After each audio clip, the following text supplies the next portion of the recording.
ಅಮ್ಮ ಮಹಾಲಕ್ಷ್ಮಿ ತಾಯಿ, ಅಮ್ಮ ಇಂದು ನಿನ್ನ ಉತ್ಸವದ ದಿನ. ಬಡವನಾಗ್ಲಿ ಬಲ್ಲಿದನಾಗ್ಲಿ ಬೇಡದನ್ನ ಕೊಡೋ ಕಲ್ಪವೃಕ್ಷ ನೀನು. ಈ ಭಕ್ತಿಯ ಉತ್ಸವದಲ್ಲಿ ಲಕ್ಷ ದೀಪೋತ್ಸವನ ಆಚರಿಸಿ ಆ ದೀಪದ ಬೆಳಕಿನಲ್ಲಿ ನಿನ್ನ ಸಂತೋಷ ಮುಗುವರೆಗೂ ಕುಣಿದಾಡೋ ಮಹಾಲಕ್ಷ್ಮಿ ನೀನು. ಅಮ್ಮ ಇನ್ಮೇಲಾದ್ರೂ ಮನುಷ್ಯರ ಬುದ್ಧಿಯಲ್ಲಿ ಮತ್ಸರ ಬುದ್ಧಿಯನ್ನು ತೆಗೆದುಹಾಕಿ ಪ್ರತಿಯೊಬ್ಬ ಮಾನವನಿಗೂ ಒಳ್ಳೆಯ ಬುದ್ಧಿಯನ್ನು ಕೊಟ್ಟು ಸದಾ ಕಾಪಾಡಮ್ಮ. ನಿನ್ನಲ್ಲಿ ಸರಿಗೊಟ್ಟಿ ಬೇಡಿಕೊಳ್ಳುವೆ.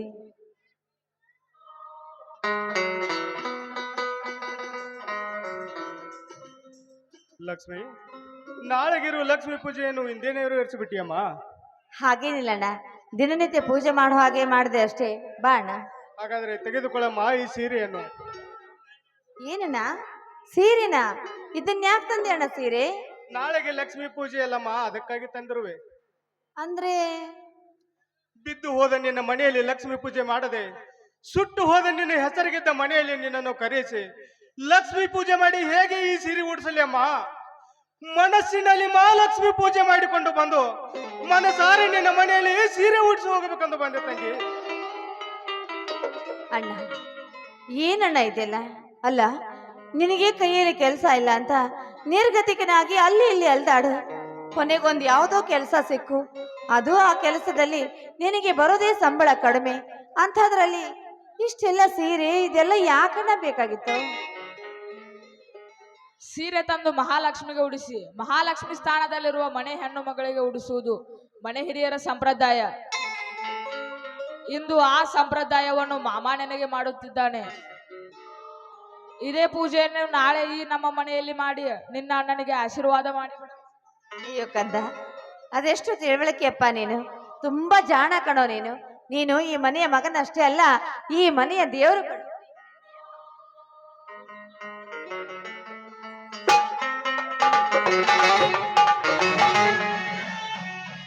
ಜ್ಯೋತಿ, ಇವನ್ ಯಾವ ಕೋತಿ ನಿನಗೆ ಸೀರೆ ಕೊಡ್ತಾ ಇದ್ದಾನಲ್ಲ? ಯಾರಿವನು? ಏನಮ್ಮ ಏನು ಮಾತಾಡ್ತಾ ಇದೀಯ ಅಕ್ಕ? ಇವನು ಬೇರೆ ಯಾರು ಅಲ್ಲ, ಸದಾ ತಂಗಿಯ ಪಾದಕ್ಕೆ ಎರಗಿ ನನ್ನ ಆಯುಷ್ಯವನ್ನ ಬೇಡ್ತಾ ನನ್ನ ಜೊತೆ ಬೆನ್ನಿಗೆ ಹುಟ್ಟಿದ ನನ್ನ ಒಡ ಹುಟ್ಟಿದ ಸಹೋದರ ರಾಜ. ಸಹೋದರನಂತೆ ಸಹೋದರ ಅಲ್ವೇ? ಇವತ್ತು ಗೊತ್ತಾಯ್ತು ನಿನ್ನ ಗುಪ್ತ ನಾಟಕವನ್ನು. ಮದುವೆಗೆ ಮುಂಚೆ ಈ ಕೂಸನ್ನು ನೀವಿಬ್ರು ಹೆತ್ತಿದ್ದೀರಾ. ಅದು ಅಲ್ಲದೆ ನನ್ನ ಗಂಡನ ತಲೆಗೆ ಈ ಕೂಸನ್ನು ಕಟ್ತಾ ಇದ್ರ. ಬರ್ಲಿ ನನ್ನ ಗಂಡ ಈ ಮನೇಲಿ ಇವನಿರ್ಬೇಕೊಂದು ಅಥವಾ ನಾನಿರ್ಬೇಕೊಂದು. ಅಕ್ಕ ದಯವಿಟ್ಟು ಈ ಮಾತನಾಡಬೇಡಕ್ಕ, ಅವಳು ನನ್ನ ಒಡ ಹುಟ್ಟಿದ ಸಹೋದರಿ. ಅಕ್ಕ ಯಾರೋ ನಿಮ್ಮ ಅಕ್ಕ? ಸಿಕ್ಕವರ ಜೊತೆ ಚಕ್ಕಂದ ಹೊಡೆದು ಹೋದ್ಲಲ್ಲ, ಅವಳು ಕಣೋ ನಿಮ್ಮ ಅಕ್ಕ. ನಿಮ್ಮಂತ ಕಳ್ಳರನ್ನು ಹಿಡಿಯೋದಕ್ಕೆ ಬಂದ ಮಹಾರಾಣಿ ಕಣೋ ನಾನು. ಅಮ್ಮ, ಪವಿತ್ರವಾದ ನನ್ನ ತಾಯಿಗೆ ಅಪವಿತ್ರ ಹೆಣ್ಣೊಂದು ಇನ್ನೊಂದು ಸಾರಿ ನುಡಿದರೆ ನುಡಿದ ನಿನ್ನ ನಾಲಿಗೆಯನ್ನು ಕತ್ತರಿಸಿ ಚೆಲ್ಲುವೆನು. ಎಚ್ಚರದಿಂದ ಮಾತನಾಡು. ಏನು? ನನ್ನ ನಾಲಿಗೆ ರಾಜು, ಒಳ್ಳೆ ಮಾತಿನಿಂದ ಅವನಿಗೆ ಬುದ್ಧಿ ಹೇಳು, ಇಲ್ಲವಾದ್ರೆ ಅವನಿಗೆ ಒಂದು ಪರಿಸ್ಥಿತಿನೇ ತರ್ತೀನಿ. ಅಮ್ಮ, ಕಟುಕನ ಕೈಯಲ್ಲಿ ಸಿಕ್ಕ ಕುರಿಯ ಜೀವದಾನ ಬೇಡಿದರೆ ಕೊಡುವೆನಮ್ಮ ಆ ಕಟುಕ.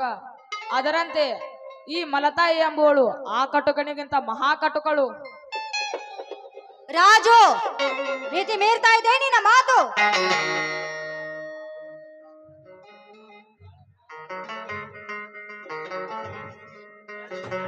ತೆಳ್ಳಮ್ಮ ತೆಳು. ಈ ಮನೆ ಬಿಟ್ಟು ಹೊರ ಹೋಗುವವರೆಗೂ ಎಲ್ಲರೂ ತೆಳು. ಯಾಕಂದ್ರೆ ಅಧಿಕಾರ ನಡೆಯದೆ ಪಿಸಾಚಿಗೆ ಅಧಿಕಾರ ಎಂಬ ಪಟ್ಟಗಟ್ಟು ಕೂಡಿಸಿದರೆ ಅಧಿಕಾರದ ಮತ್ತಿನಲ್ಲಿ ಅರು ಎಂಬುದನ್ನು ಮರೆತು ಗುರು ಎಂಬ ಶಿಖರವನ್ನೇರಿ ಮರವು ಎಂಬ ಕೈ ಕಾಲುಗಳು ಕೆಪ್ಪಿ ಕೆಳಗೆ ಬಿದ್ದಾಗ ಈ ಕರು ನನ್ನದೆಂದು ನೆನಪು ಆಗುತ್ತದೆ. ಎಚ್ಚರ ಇರಲಿ ನಿನಗೆ. ಏ ರಾಜು,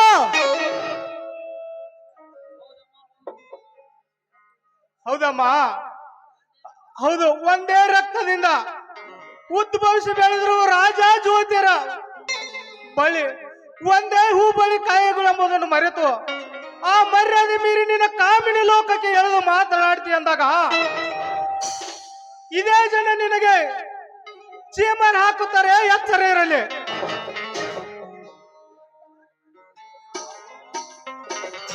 ಪ್ರೀತಿ, ಇದೇನಿದು ಮನೆಯಲ್ಲಿ ಮಾತಿನ ವಾಗ್ದಾನ? ಹೋಯ್ತ್ರಿ, ಎಲ್ಲ ಹಾಳಾಗಿ ಹೋಯ್ತು. ನನ್ನ ಮಾನ ಮರ್ಯಾದೆ ಎಲ್ಲ ಹಾಳಾಗಿ ಹೋಯ್ತು. ಪ್ರೀತಿ, ಏನಾಯ್ತು ನಿನಗೆ? ಅಯ್ಯೋ ರೀ, ಇನ್ನು ಏನಾಯ್ತು ಅಂತ ಕೇಳ್ತಾ ಇದ್ರಲ್ಲ. ಇವನು ನನ್ನ ತಮ್ಮ ಇದ್ದ ಹಾಗೆ ಬಂದು ಸೀರೆ ಕೊಡ್ತಾ ಇದ್ದ. ಯಾಕಪ್ಪ, ಯಾಕೆ ಈ ಸೀರೆ ನನಗೆ ಅಂತಂದೆ. ಆದ್ರೆ ಸೀರೆ ಕೊಟ್ಟು ನನ್ನನ್ನು ಬಲಾತ್ಕಾರ ಮಾಡೋದಕ್ಕೆ ನೋಡ್ದ. ಇಲ್ಲಪ್ಪ, ನಾನು ನಿನ್ನ ಅಕ್ಕನ ಸಮ ಅಂತ ಹೇಳ್ದೆ. ಇಲ್ಲ, ನೀನು ಸುಂದರ ಸೂಳೆ, ಸಿಕ್ಕವರು ನಿನ್ನನ್ನು ಆಸೆ ಪಟ್ರೆ ತಪ್ಪೇನು ಇಲ್ಲ ಅಂತ ಹೇಳ್ತಾ ಇದ್ದ.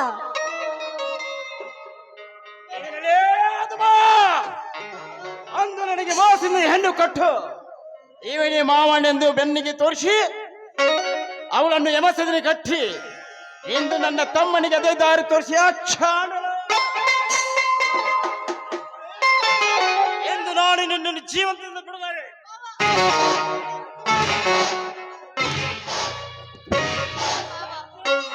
ಮಾವ, ಬೇಡ ಮಾವ. ಜ್ಯೋತಿ, ನಿನಗೆ ನಿನ್ನ ಮಾವನೆಂಬ ಅಭಿಮಾನ ನಿನಗಿದ್ದರೆ ಒಳಗೆ ಹೋಗು. ಇವನು ವಿಷಯ ನಿನಗೆ ಗೊತ್ತಿಲ್ಲ. ಹೋಗದೇ ಇದ್ದರೆ ನಿನಗೆ ಗಂಡನ ಮೇಲಾಣೆ. ಅಯ್ಯೋ ದೇವ್ರೆ, ಹೊಡೆ ಮಾವ ಹೊಡೆ. ನನ್ನ ಕೈ ಕಾಲುಗಳಷ್ಟೇ ಅಲ್ಲ, ನನ್ನ ಕತ್ತರಿಸಿ ಹಾಕಿದ್ರು. ನನ್ನ ಸತ್ಯವನ್ನು ಮೀರಿ ಮಾತನಾಡಲ್ಲ ನಾನು. ಹೊಡೆ, ನಿನಗೆ ತೃಪ್ತಿ ಆಗುವವರೆಗೆ ಹೊಡೆ. ಆದರೆ ಈ ಅಕ್ಕನಿಗೆ ನನ್ನನ್ನು ಹೋಲಿಸಿ ಈ ಕಳಂಕ ಹೊತ್ತಿಕೊಳ್ಳಬೇಡ ಮಾಮ, ನಿನ್ನ ಕಾಲಿಗೆ ಬೀಳ್ತೇನೆ. ನನ್ನ ಪಾದ ಮುಟ್ಟಿ ಹೋಗಿದ್ದೆ ನಿನಗಿಲ್ಲ. ಮನೆಯಲ್ಲಿ ಯಾರಿಲ್ಲದ ಸಮಯ ನೋಡಿ ನನ್ನ ಹೆಂಡತಿ ಮೇಲೆ ಕೈಯನ್ನ ಹಾಕಿದೋ ಅಥವಾ ಏ ಕರ್ಮ ಚಾಂಡ ನನ್ನ ಮಗನೇ, ಮೊದಲು ಈ ಮನೆಯಿಂದ ಹೊರಟು. ಅಪ್ಪ, ಮಾಮನನ್ನು ಏಕೆ ಸಿಕ್ಕಂತೆ ಹೊಡೆದು ಗಾಯಗೊಳಿಸುತ್ತಿರುವೆ? ನಿನ್ನ ರಕ್ತ ಬೀಜದಿಂದ ಉದ್ಭವಿಸಿ ಬಂದಿರುವ ನನ್ನ ಮೇಲಾದರೂ ನಿನಗೆ ವಿಶ್ವಾಸವಿಲ್ಲವೇ? ಲೇ ಧರ್ಮವಂತ ಮಗ ನೀನಾಗಿದ್ದರೆ, ಕರ್ಮ ಚಾಂಡಲ ನನ್ನ ಮಗನೇ, ನೀನು ನನಗೆ ರಕ್ತಕ್ಕೆ ಹುಟ್ಟಿದ ಮಗನಾಗಿದ್ದರೆ ಈ ರೀತಿ ನುಡಿತಿರಲಿಲ್ಲ. ನಿನ್ನ ಆಟಕ್ಕೆ ನನ್ನ ಮುಚ್ಚಲಾಟ ಅಂತ ನಡೀತಿದೆ. ನಿನ್ನ ತಾಯಂತರಿರುವ ಮೇಲೆ ಕಣ್ಣು ಹಾಕ್ತಿರಲಿಲ್ಲ. ಮೊದಲು ನೀನು ನನ್ನ ಕಣ್ಣಿಂದ ನಿಲ್ಬೇಡ.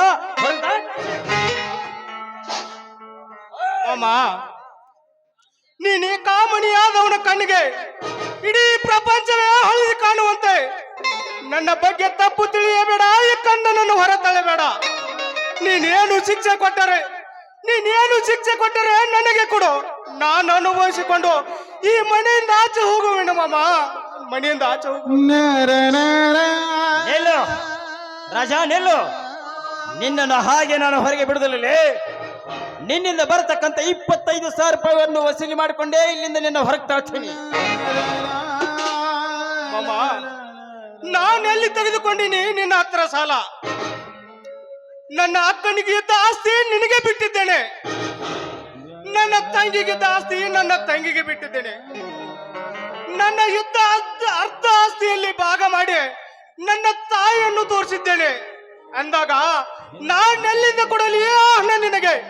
ರಾಜಾ, ಅಂದು ನನ್ನ ಹೆಂಡತಿ ಸತ್ತಾಗ ನಿನ್ನ ಮಲತಾಯಿ ಬಿಕ್ಕಿ ಬಿಕ್ಕಿ ಸಾಯುತ್ತಿರುವಾಗ ನನ್ನ ಕಡೆಯಿಂದ ಆಸ್ಪತ್ರೆಗೆ ಓದಿ 25,000 ರೂಪಾಯಿ ಹಣವನ್ನು ಕೊಟ್ಟು ಈ ಮನೆಯಿಂದ ಹೊರಟೋಗೋ.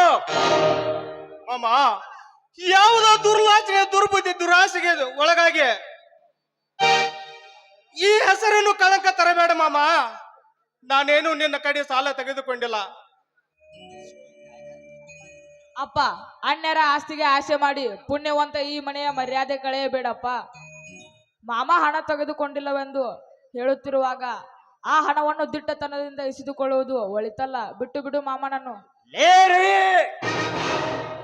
ನನಗೆ ಎದುರುವಷ್ಟು ಧೈರ್ಯ ಬಂದಿದೆ ನಿನಗೆ?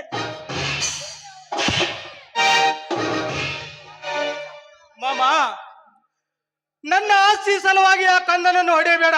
ತೆಗೆದುಕೋ ನನ್ನ ಆಸ್ತಿ ಸಹಿಯನ್ನು. ಹಾಗಾದ್ರೆ ಬಾಂಡ್ ಮೇಲೆ ಸಹಿ ಮಾಡಿಕೊಡು.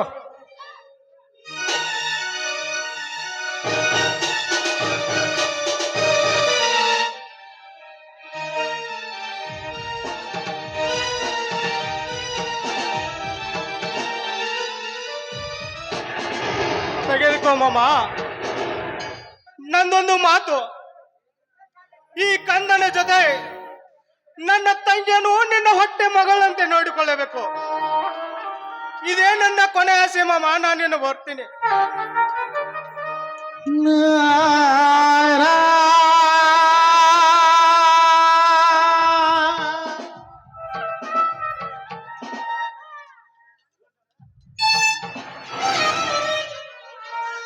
ನನ್ನನ್ನು ಬಿಟ್ಟು ಹೋಗಬೇಡ ಮಾಮ, ನಾನು ನಿನ್ನ ಜೊತೆ ಬರ್ತೀನಿ. ಏನೋ ಮುಠಾಳ, ತಿರುಕನಾದ ಅವನ ಜೊತೆ ಹೋಗ್ತೀನಿ ಅಂತ ಹೇಳ್ತೀಯ? ಕಂದ ರವಿ,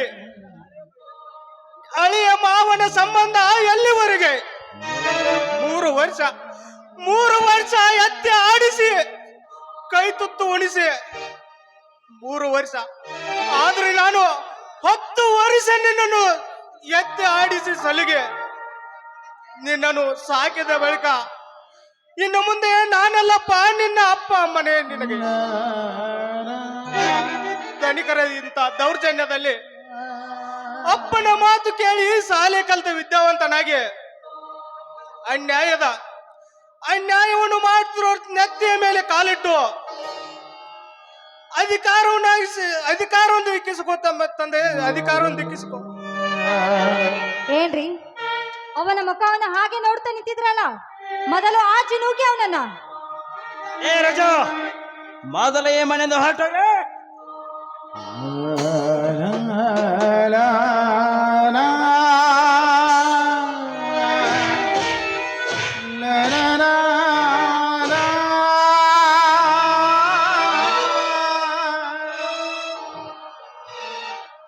ಅಲ್ಲರಿ, ಸಮಯಕ್ಕೆ ಸರಿ ಬಂದು ನೀವು ನನ್ನ ಮಾನವನ್ನೇ ಕಾಪಾಡಿದ್ರಿ. ಪ್ರೀತಿ, ಇಂಥ ವರ್ಷಗಳೆಲ್ಲ ಹಸಿ ಇದ್ದಾಗಲೇ ಚಿಮಟಿ ಹಾಕಬೇಕು.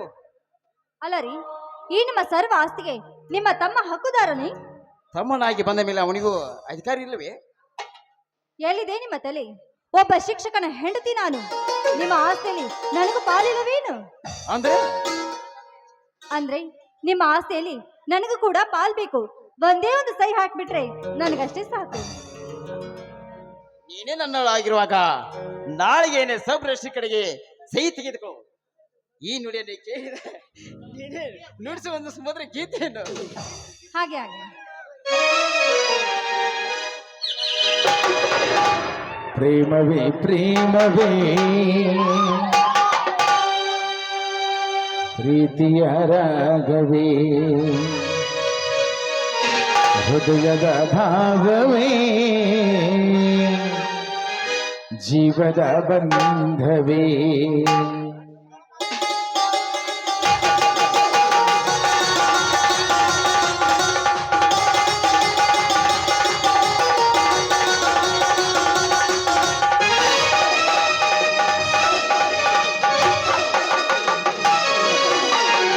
ಪ್ರೇಮವೇ ಪ್ರೇಮವೇ ಪ್ರೀತಿಯ ರಾಗವೇ ಹೃದಯದ ಭಾಗವೇ ಜೀವದ ಬಂಧವೇ.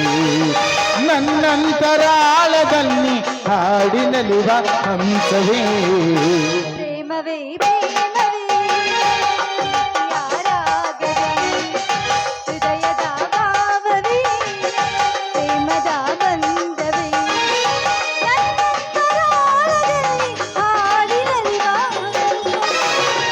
ಪ್ರೇಮವೇ ಪ್ರೇಮವೇ ಪ್ರೀತಿಯ ರಾಗವೇ ಹೃದಯದ ಭಾವವೇ ಜೀವದ ಬಂಧವೇ.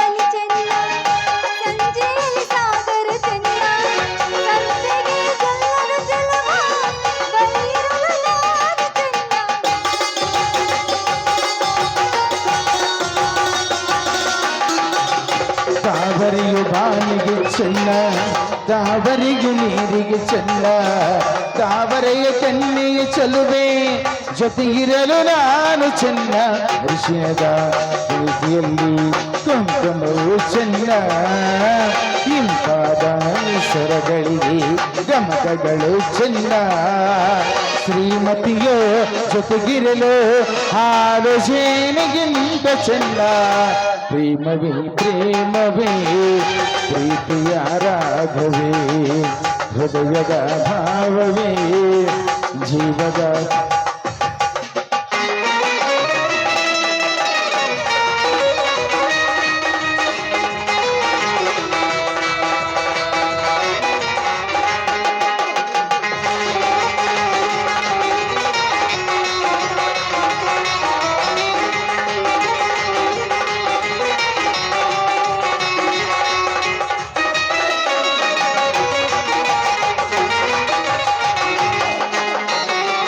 ಸಿರಿಗಂಧ ಸೀಮೆಯಲ್ಲಿ ನೀ ನಡೆದು ಬರಲು ಅಲ್ಲಿ ಸೌಗಂಧ ಗಮಿಸಲಿ ಇಲ್ಲ ನಿನ್ನಲ್ಲಿ ಪರಿಮಳವಿಲ್ಲ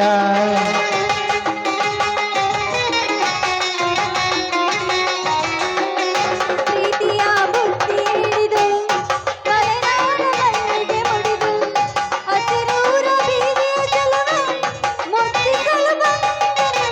ಪರಿಮಳದ ಪಲ್ಲಂಗದಿದ ಇರಿಸುವುದು ನಿಲ್ಲ ಚಂದನದ ನೀರಾದಿಲ್ಲ ನೀ ಬರೆಸಿರಲು ನನ್ನ ಓ ಗೆಳತಿ ನೀನೆ ನನ್ನ ಪ್ರಾಣದೊಡತಿ ಪ್ರೀತಿಯ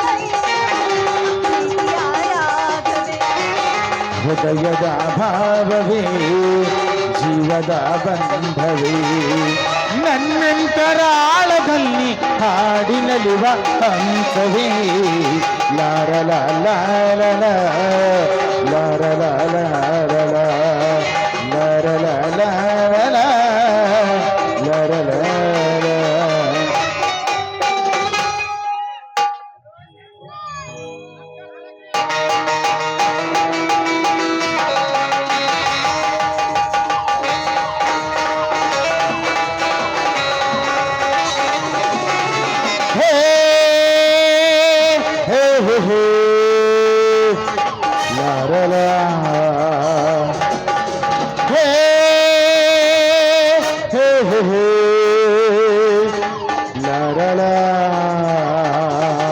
ಬಾಬಾರು ಬಾರು ರಣಧೀರ ಬಾಬಾರು ಪ್ರೀತಿಯ ಸರದಾರ ಬಾಯಂದರೆ ಬಂದಿಡಿಯುವ ಶೂರ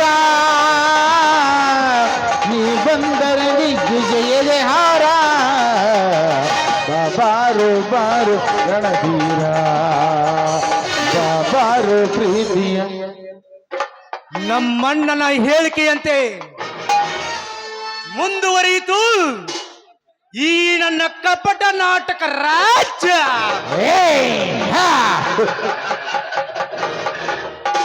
ಲೇ ರಾಜ,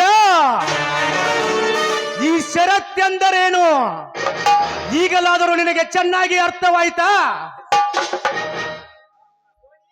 ಅಂದು ಆ ಹುಲಿಯನ ತಂಗಿಯನ್ನು ಬಚ್ಚಿಟ್ಟು ಆ ಹುಲಿಯನ ಜೊತೆ ಪಕ್ಕಕ್ಕೆ ಸೇರಿಸಿದೆಯಲ್ಲ, ಅಂದಿನಿಂದ ಇಂದಿನವರೆಗೂ ಹೊಯ್ದಾಡುತ್ತಿತ್ತು ಈ ನನ್ನ ಕುದಿಯುವ ಸೇಡು.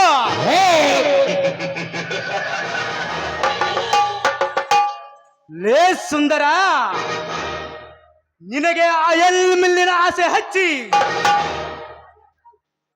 ಅದೇ ನಿನ್ನ ಆಸ್ತಿಯನ್ನು ಕಿತ್ತಿಕೊಂಡು ಅದೇ ಆಸ್ತಿಯಲ್ಲಿ ಜಯರಾಜ್ ಎಂಬ ಹೆಸರು ಸ್ಥಾಪಿಸಿ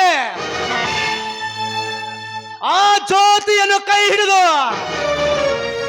ಚಲುವೆಯರ ಚಂದ್ರಮನಾಗದಿದ್ದರೆ ನನ್ನ ಹೆಸರು ಶರತ್ ಸರ್ದಾರನೇ ಅಲ್ಲ.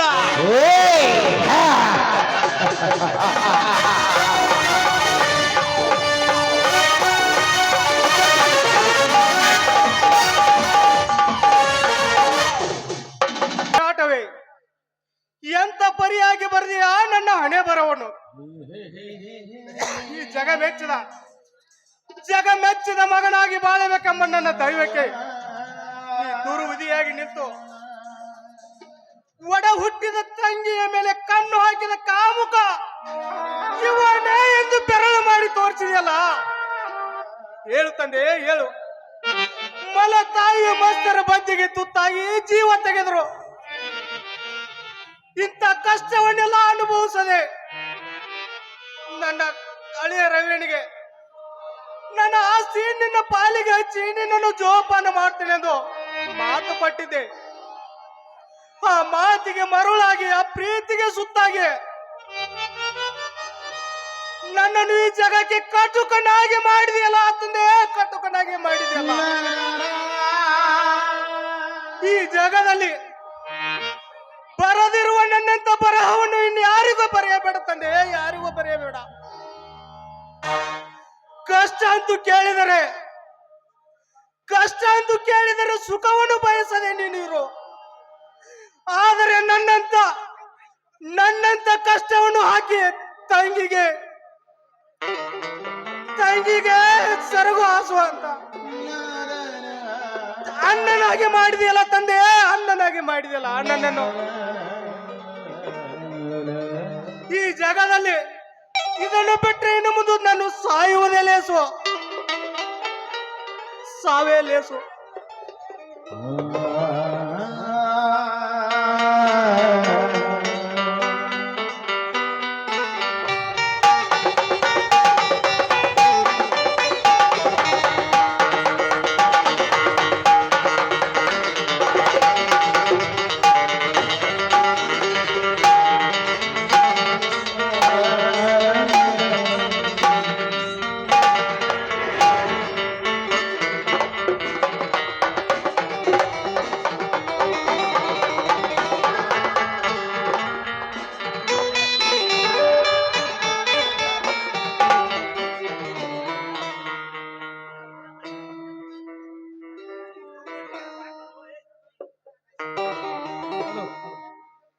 ನಿಲ್ಲು ರಾಜ, ನಿಲ್ಲು ರಾಜ, ನಿಲ್ಲು. ನಿನ್ನ ದುಃಖದ ಆದೇಶ ಅವಸರ ಸತ್ತರೆ ಜಗ ನೀನೇನು ಅನ್ನುವುದು ಗೊತ್ತೇನು? ಅಂದರೆ ಒಡ ಹುಟ್ಟಿದ ಸಹೋದರನನ್ನೇ ಕಾಮ ಕ್ರೀಡೆ ಆಡಿ ಮೂಢನಾಗಿ ಸತ್ತ ಬಂಡ ಇವನೇ ಎಂದು ಕೇಕೆ ಹಾಕಿ ನಗುವುದು. ಹಾಗಾದ್ರೆ ನಾನು ಏನು ಮಾಡಬೇಕು ಇನ್ನು ಮುಂದೆ? ಸಮಾಜದಲ್ಲಿ ನಾವೇ ಗಂಡುಗಲಿಗಳೆಂದು ಪುಂಡರಾಗಿ ಮೆರೆಯುವ ಬಂಡರಿಗೆ ಮೊದಲು ನೀನು ರೌಡಿ ರಾಜನಾಗಬೇಕು. ಇಲ್ಲವೇ ನ್ಯಾಯ ತಲೆಯ ಮೇಲೆ ಕಾಲಿಟ್ಟು ಮೆರೆಯುವ ಮುಟ್ಟಾಳ ಶ್ರೀಮಂತರನ್ನು ಮುಟ್ಟುವ ದೊಡ್ಡ ಅಧಿಕಾರಿಯಾಗಬೇಕು. ಆಮೇಲೆ ಮುಂದಿನ ದೊಡ್ಡ ನಾಯಕ ಸತ್ಯ ಧರ್ಮ ನ್ಯಾಯ ನೀತಿ ಅಹಿಂಸೆಯನ್ನು ಕಾಪಾಡಿ ಎದ್ದ ಸರ್ಪ ಗೆದ್ದ ಹುಲಿಯಾಗಿ ಬಾಳಿರಿ ಈ ಸಮಾಜದಲ್ಲಿ. ಹೌದು, ಈ ಸಮಾಜದಲ್ಲಿ ನೀನು ಹೇಳಿದ ತರ ಮಾಡಲೇಬೇಕು. ಹಾಗಾದ್ರೆ ನನ್ನ ಗೆಳೆಯ ಹುಲಿಯನಿಗೆ ಬಲಗೈಯಾಗಿ ನಿಲ್ಲಬೇಕು ಒಂದು, ಇಲ್ಲ ಅಧಿಕಾರಿಯಾಗಿ ಬಂದು ಈ ಸೆಂಡರ್ನೆಲ್ಲ ಒತ್ತು ಬುದ್ಧಿ ಕಲಿಸಬೇಕು. ಇವೆರಡರಲ್ಲಿ ಒಂದು ಮಾಡುವುದೇ ಲೇಸು. ನಾನೇನು ಬರ್ತೀನಿ.